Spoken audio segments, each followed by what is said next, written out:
nice, delicious Jiffy peanut butter. We'll drop it right in the center here, maybe a little bit more. And we'll just let the heat from the pie cake Pake take care of it. Use a spatula. No way, I'm going to use a butter knife because butter knives are easier to control. And I don't want to tear the cake all to pieces. Alright, so as you can see here, I'm spreading the peanut butter on. It's quite melted, very soft and runny, which is kind of what I want to do, is to make it spread easier. At this point, I'm going to stick this in the refrigerator, let it cool down. That should make the peanut butter harden back up again. And then we'll add the pudding layer to the top of it. Actually, just before I put that in though, I am going to add some graham cracker to the center of this, just to kind of give it a little texture. So powdered graham cracker here. Oh, got a little crazy there, but it's alright, it's going to taste good. That should be plenty. I'm also going to add some more of the cocoa pebbles. The Cocoa Krispies. Cocoa Krispies. You know what? I'm always going to make that mistake. Don't worry, they taste exactly the same. Looks like a cookie crumb cake almost. But again, it is a Pake because it's kind of shaped like a pie. Alright, so with that, we're going to put it in the refrigerator. Okay, so we finished up with the extra leftover cakes that we had that we put in the little custard dishes. If you want to take a look over here, you'll see one kind of overflowed a little bit, but you can see how, if you really look at the top of these, as it cooked, the crust kind of spread out. David called these geocakes, basically because it almost looks like tectonic action had taken and split these pieces apart, kind of looking like the continents of the earth as they're splitting apart. And this one, of course, I don't know. I think this one had an eruption that's starting to overflow there. But anyways, we thought you'd like to take a look at those since they were done. We're still waiting for the explosion Pake to cool down a little bit so we can put the pudding on top. And we'll be back in a bit. So we've pulled our Pake out of the refrigerator. It has cooled a little bit. It's still pretty lukewarm to the touch, so it's going to have to cool down a little bit more, but we can start putting the finishing touches on it now. What we're going to do at this point is we're going to add the pudding, then we're going to put the whole thing in the freezer to help bring it down to temperature even more. Just enough to get underneath it. And what we're going to do is we're going to take this, I'm going to flip it upside down like this, and we're going to lay it right on top of this, just like that. So it's perfectly centered. We're going to let this kind of melt a little bit so that way it'll sag down onto the actual cake and form with the top of the cake. That maybe we'll get a nice level surface. And then we'll start putting our toppings on it. Now, I had planned on adding a little bit more of this graham cracker top to the very top of this. So I'm going to go ahead and do that now, since the bottom of this is kind of loosened up. Just to give it a little flavor here.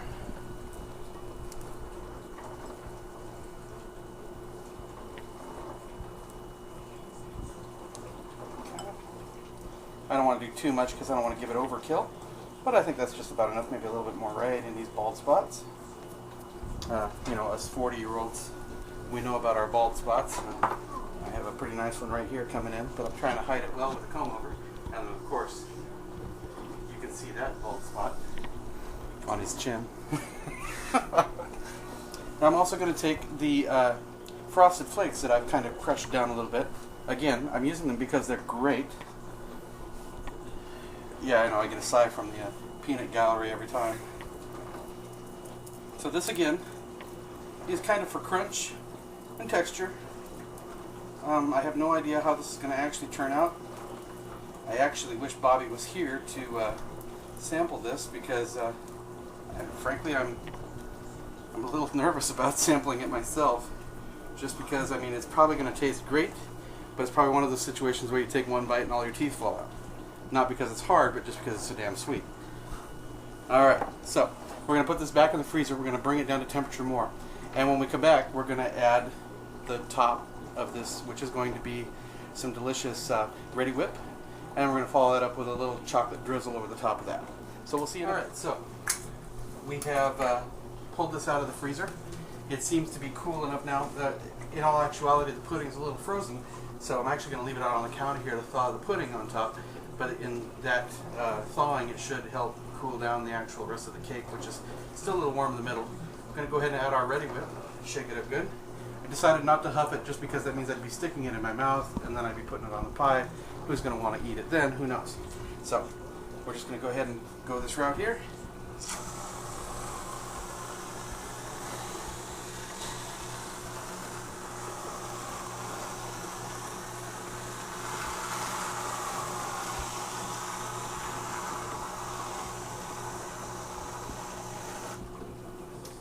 Hershey's chocolate syrup. We're going to do a little drizzle. Now I have two minds about how to do this. One would be the simple swirling drizzle, but I've chosen that I'm going to go crisscross, just because, I don't know, I think that adds a little bit of a... It makes you jump. Yeah, crisscross will make you jump. And who knows, this pie might make you run when you eat it, so...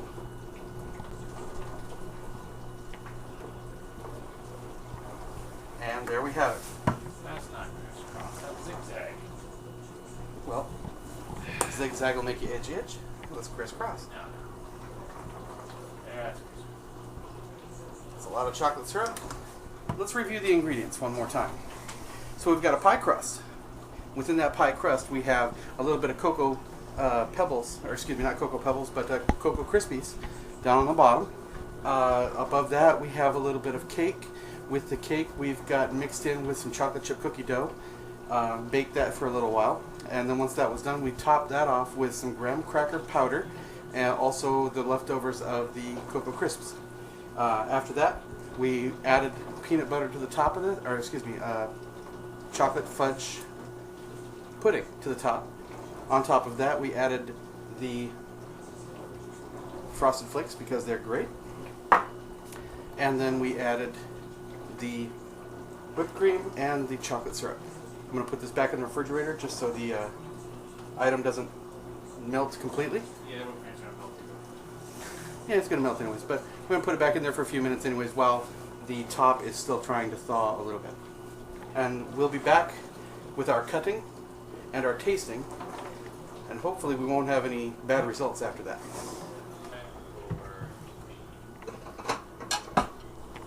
Okay, so here we are with the extreme close-up, and we're getting ready to cut into this Pake that I've made.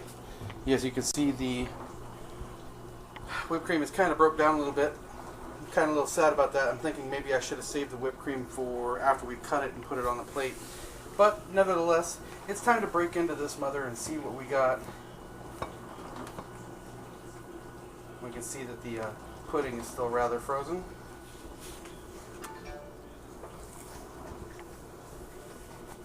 Try to be a little more careful about cutting through it.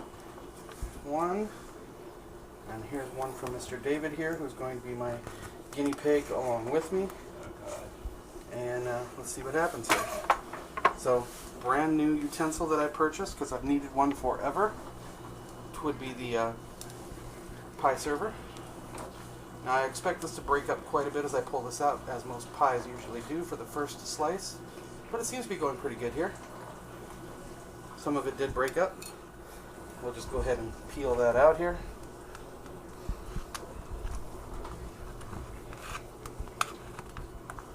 And we'll make sure and add it to the plate so Dave doesn't miss out. Go ahead and grab mine as well. And this one should go a little easier. Alright, so there we go. That's what we have it. You can see the cake, you can see the peanut butter, you can see the pudding, the topping of course. There's a little piece of cookie right there. There's also some nuts in there. And I'm going to go ahead and return the rest of this to the refrigerator so it doesn't flop all over. Here is a nice view if you want to take a look real quick. You can see the layers all nice and neat in there. Alright, so let's dig in. And I'm going to let Dave... I'm recording you. Well, I'm going to hold the camera and you can take a shot. So I'll let you do it. Oh, I'm going for it first. Alright. So here we go. This is the leftover crust that kind of fell off as I was trying to pull the first one out. So I'm busting through it.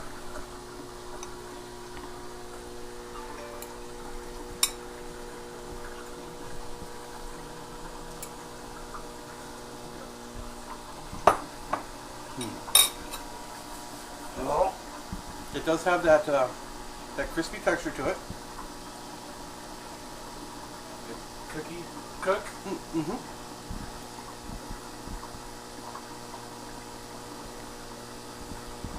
It is rich, but it's not overly rich.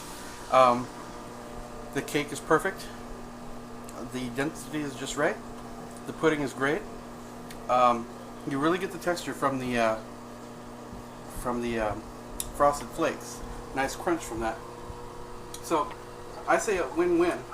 We'll see how the intestines react later, as I understand that it has caused some blowouts in some other people who've tried this in the past. So they may have added X-Lax. It's very possible you may have added something like this too. Who knows? Maybe I've played a prank on somebody and they're just not aware of it yet. But really, I haven't. At least I hope nobody's pranked me. So we're going to have Mr. D and I are going to finish these 2 pieces of pie here, and we'll give a quick interview when it's done to see how we feel. Okay, so we got through eating the pieces. We survived. We did survive. It's very heavy. Definitely the pieces that we had, although they weren't small, they weren't overly big either. They definitely went a long ways, sitting like a ton of lead in the stomach. But it doesn't hurt so much, but it's definitely a very heavy dessert. Not something you'd want to have after a big meal. Maybe really, really late night snack. 1 piece might last you 6 weeks before you want another one. Wasn't too sweet. Tasted pretty good. Just think of a normal cookie, not too sweet. A normal cake, not too sweet. Because this had no frosting, that reduced some of the sweetness from it. Peanut butter was a nice balance against the chocolate. The nuts that were inside and the cereal as garnish really worked out well. So all in all, I think it was a good result. The intestines have yet to decide whether they like them or not. Of course, we won't know that for probably up to 24 hours. I hope. No waking up in the middle of the night at least. They're probably lactose intolerant. Yeah, maybe. But I also want to add one thing. Is I've been giving credit to Bobby this whole time, and I really have to get credit where credit's due. It wasn't just Bobby. We had his brother Tim and his friend Marcos, so I want to make sure to give them credit as well, because without them, I obviously wouldn't have had this idea to try this myself. And so thank you guys, and I hope you enjoyed this video if you watched it. And maybe I'll try something new in a few weeks that's different than what you guys have tried. And I'm looking forward to see your video about the what is it, the pizza cheeseburger that you created? I'll be looking forward to watching that when it's uploaded by Bobby. So thanks. Have a great time.